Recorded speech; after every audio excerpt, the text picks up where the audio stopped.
వెనక్కి తగ్గేదే లేదంటోంది ఇరాన్. అగ్రరాజ్యం ఇజ్రాయెల్ పక్షాన చేరి బెదిరించిన యుద్ధం నుంచి కొంచెం కూడా వెనక్కి జరగమంటోంది. అణు ఒప్పందంపై చర్చలు చేసే ప్రసక్తే లేదని అమెరికా ప్రతిపాదనను తిప్పికొట్టింది. కండిషన్స్ లేకుండా యుద్ధ విరమణకు వస్తే సరి, లేదంటే యుద్ధంలో తేల్చుకుందామంటూ తొడగొట్టింది. చర్చలకు రాకుంటే దాడులు తప్పవని అమెరికా ఇప్పటికే హెచ్చరించినా కాస్తంత కూడా జంకకుండా ముందుకే వెళ్తోంది.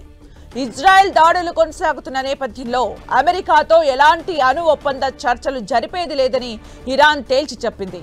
అణు ఒప్పందంపై ఇరాన్ చర్చలకు రాని పక్షంలో 2 వారాల్లోగా దాడులపై నిర్ణయం తీసుకుంటామని అమెరికా అధ్యక్షుడు ట్రంప్ హెచ్చరించినా ఏమాత్రం భయపడటం లేదు.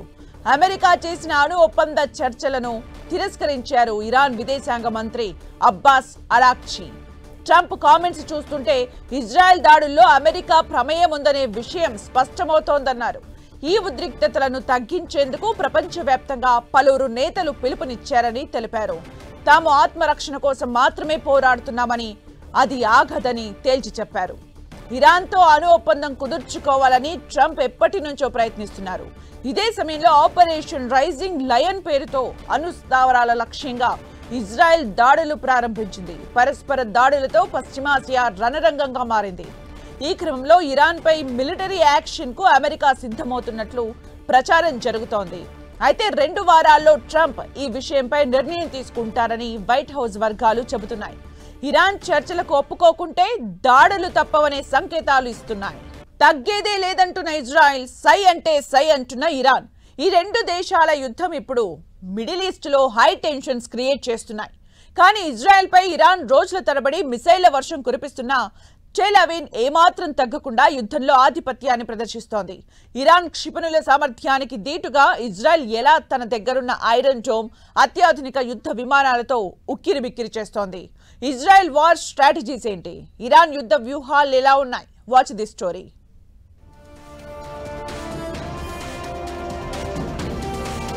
జూన్ 13న మొదలైన ఇజ్రాయెల్ ఇరాన్ల మధ్య భీకర దాడులు ఇంకా కంటిన్యూ అవుతున్నాయి. ఇరాన్ తన దగ్గర మిసైల్స్ పవర్ ఉందని చెలరేగుతోంది. ఇజ్రాయెల్ కీలక ప్రాంతాలపై మిసైళ్ల వర్షం కురిపిస్తోంది. అదే సమయంలో ఇజ్రాయెల్ తగ్గేదే లేదన్నట్లు వ్యవహరిస్తోంది.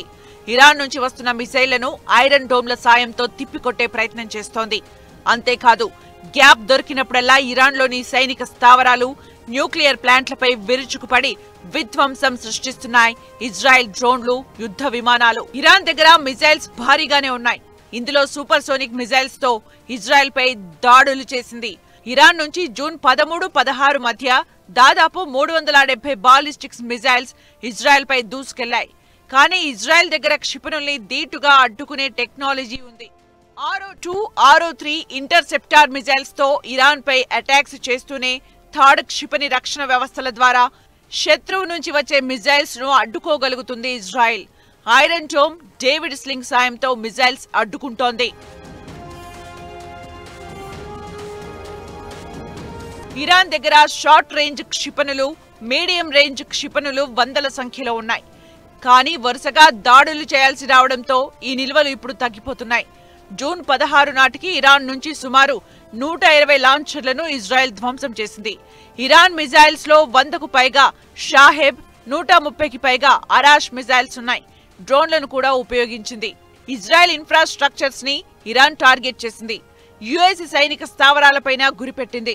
దీంతో అమెరికా రంగంలోకి దిగి ఇరాన్ కు స్ట్రాంగ్ వార్నింగ్ ఇచ్చింది. అయినా ఖాతరు చేయకుండా మొండిగా వ్యవహరిస్తోంది ఇరాన్. స్ట్రైట్ ఆఫ్ హోర్ముజ్ దారిని మూసేస్తామన్న బెదిరింపులకు కూడా దిగింది. టెల్ అవీవ్ పై సూపర్ సోనిక్ క్షిపణుల్ని ప్రయోగించిన ఇరాన్ హజ్ ఖాసెం బషీర్ అనే 2 మిసైల్స్ వేరియంట్స్ తో ఇజ్రాయెల్ పై ఇరాన్ భీకర దాడులు చేసింది. ఇవి గంటకు 6000 కిలోమీటర్ల వేగంతో లక్ష్యాల్ని ఛేదిస్తాయి. వీటి వల్లే ఇజ్రాయెల్ ఐరన్ డోమ్ వ్యవస్థ కొంత డ్యామేజ్ అయిందనేది రక్షణ రంగ నిపుణులు చెబుతున్న మాట. ఇంతకీ ఇరాన్ దగ్గరున్న మిసైల్స్ ఎన్ని? ఇజ్రాయెల్ పై ఏ రకం మిసైల్స్ తో దాడులకు దిగింది? ఇరాన్ బలాన్ని ముందే అంచనా వేసిన నెతన్యాహు ఎలా air strikes, intelligence, cyber operations తో ఖమేనీ అడ్డాను కూల్చేందుకు రంగం సిద్ధం చేశారు. ఇజ్రాయెల్ అంటేనే హై టెక్నాలజీ వార్ఫేర్ కు కేర్ ఆఫ్ అడ్రస్.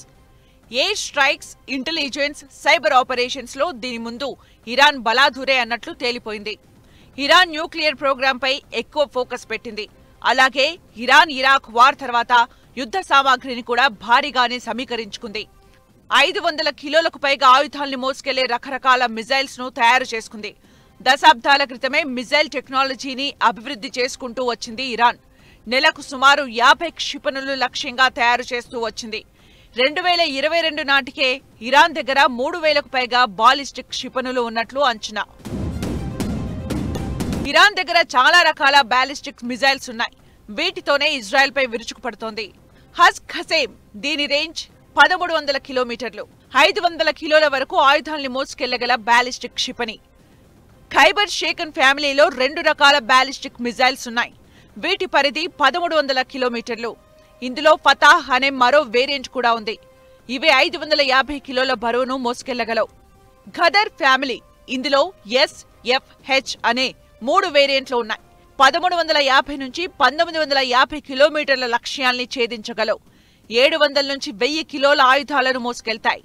యమద్ ఫ్యామిలీ క్షిపణుల్లో ఎమద్, ఎటేమద్ అనే వేరియంట్లున్నాయి. వీటి రేంజ్ 1750 కిలోమీటర్లు. 970 కిలోల బరువు గల ఆయుధాల్ని ఇవి మోసుకెళ్తాయి.